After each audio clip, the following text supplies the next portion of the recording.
So I was wondering if you study identities, what you have to say to another realm of knowledge which exists, where identities question is fundamentally a reframing of how you look at international politics through a cultural lens. It's a question of culture rather than of territories or geopolitics or other readings. So how you stand, what's the alternative with an identities thinking against reading, if you have a problem with reading the social and the political through a cultural lens?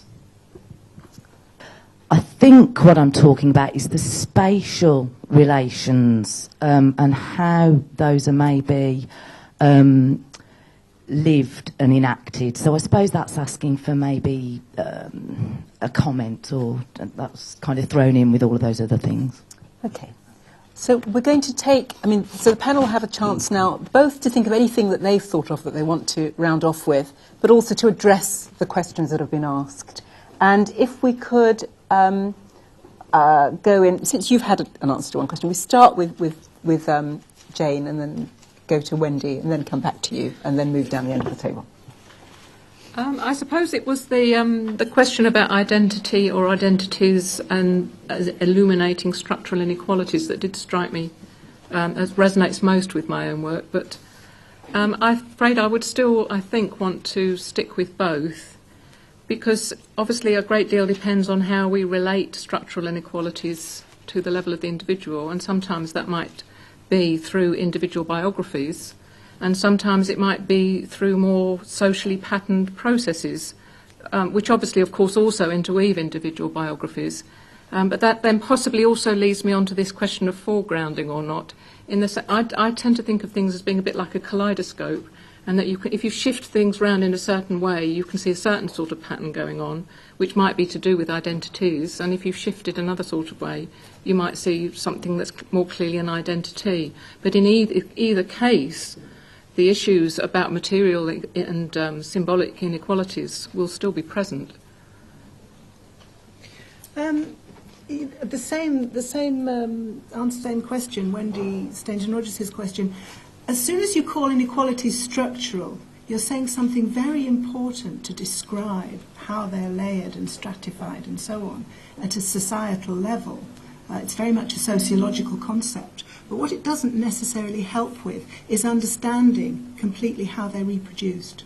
Because at the level of the individual, people can move, even because of the structures. And there, I think, when you actually look at all of the sort of the psychosocial features of why people get caught in structural, unequal groups and so on, in those ways, and what catches them. Obviously, there's a lot from the outside that bears down upon them, but that has actually produced who they are. And I think that at that point, it's very important to have, you've just called it biographical, life historical, even developmental accounts of how somebody comes to be, who they are, in order to live their experiences of inequality and do whatever they can do as agents to reproduce them or to transcend them or whatever. And so when it comes to actually changing anything, you actually have to have, I think, an account of the individuals who are being affected and experiencing these structural inequalities before you can go back and address the inequalities. You might say in a way that you could even have a psychosocial view of the inequalities to complement the structural view. And your fluffy bunny thing, yes, it's when you just say, oh, both and, because we don't want to rule anything out, then I think I agree with you that it's very irritating. But I think that when you explain both and in terms of the actual dynamic interactions between things that come from the outside at the societal, social levels and relational, discursive and so on, and how those are experienced and reconstructed in the psyche in the ways that Helen was talking about, then you need that if you're actually going to be able to explain change. And social change implies that it's changed socially. And in a way I'd want to say, yes, well, change actually is also needing to be understood psychosocially. And for example, how people achieve the capacity to care in a life story of relationships is a very, very complicated issue. And it actually bears upon ethical subjectivity. And ethical subjectivity and the transmission of care is a huge factor in what can then be described as structural inequalities later on because of the way they're patterned. Okay, thank you, Darren. Oh. Yeah, I mean, kind of on the same issue, really. The either or and issue. I mean, I'm reminded of several things, really. I mean, I very much, I don't think it's fluffy bunny, actually. I mean, I talked about the spiral being progressive and not simply vacillating between positions. I think that's the first issue. I think the second issue is that there is a role in politics for what Spelt refers to as strategic essentialism. And I think we do have to take up those positions.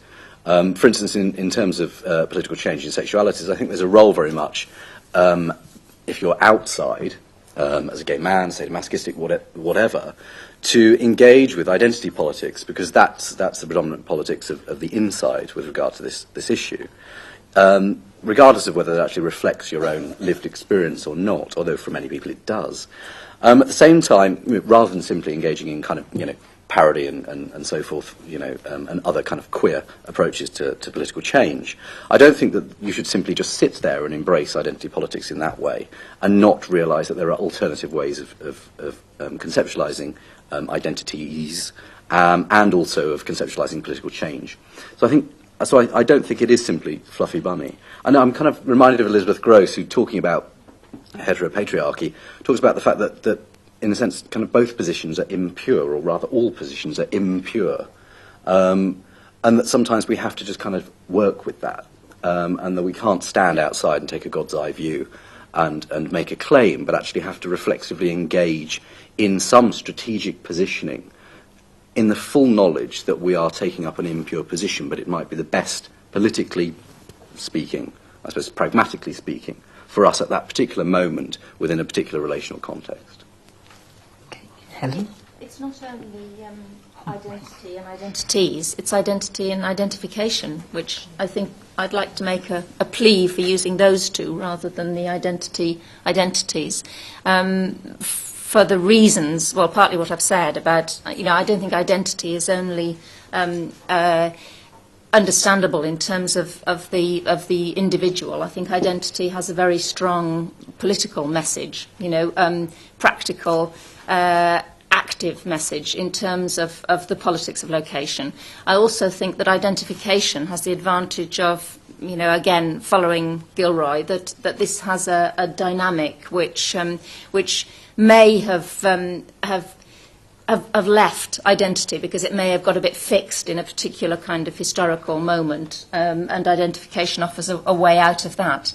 But I would want to make a case for the politics and to address Wendy's question about structural inequalities, that I think identity still has a powerful place in terms of class politics as well as as well as sexual politics. And one thing I could say from the area of work that I've been concerned with, there are moments when the strategies for dealing with structural inequalities mean that there's a dominance of one particular aspect of identification, notably masculinity, which at particular points in particular spaces transgresses boundaries of ethnicization, racialization and class.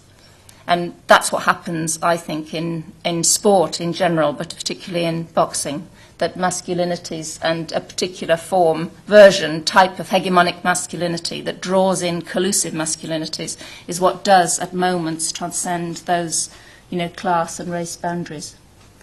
Helen?